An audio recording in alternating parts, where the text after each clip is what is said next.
దారుణం రా, అన్యాయం రా. వాళ్ళు తెచ్చుకున్న మందుని తీసుకురావడానికి మనసు ఎలా ఒప్పిందిరా? తడిగుడ్డతో గొంతు కోయడం అంటే ఇది కాక ఇంకేంట్రా? రేయ్, నీకేమనిపించట్లేదా? మందు తాకపోతే ఉండలేవా?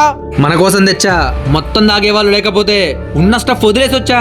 ఈ యాంగిల్ ఒకటి ఉందని ఆలోచించవేంటి మావా నువ్వు? ఆహా, నువ్వు తెంగి తాగడానికి ఇది కూడా ఒక రీజనేనా? కరెక్ట్ కాదు మావా, పచ్చి తాగుబోతాలాగా మాట్లాడుతున్నావు.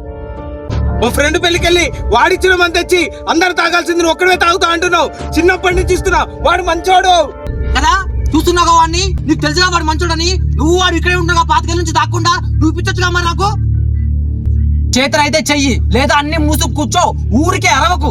ఉంటే తెచ్చిపెట్టు, లేదా తెచ్చింది తాగు. ఇలాగా తాకుండా ఉంటే ఈ దేశానికే కాదు మన స్టేట్ కూడా ఇన్కమ్ ఉండదు మావా. నీతి, నిజాయితీ, ఫ్రెండ్షిప్ సొల్లాపో. ఆ కేసులో ఎన్ని బీర్లు ఫుల్ బాటిల్ లెక్క పెట్టా నేర్చుకో. ఇది అక్కడ మందు, నేను ముట్టుకోను.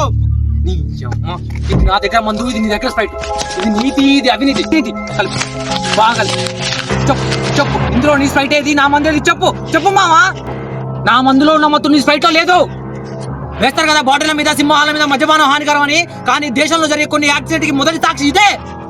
దాంట్లో ఉన్న తాగి మిగిలిన నీ దగ్గర దాచిపెట్టు. నాకొద్దు. సరే, నువ్వు నా ఫ్రెండ్వి, నీ దగ్గర దాచిపెడుతున్నా, దాయి.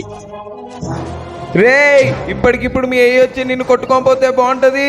నీ బొక్కలు ఇరగొడితే బాగుంటది. పిలవరా, కాలేజ్ పిలవరా, ఎవరిని పిలుస్తావు? పిలువు. అమ్మ రాత్రంతా ఇక్కడ తాకుండా కూర్చుంటా. రమ్మను, పట్టుకెళ్ళమను.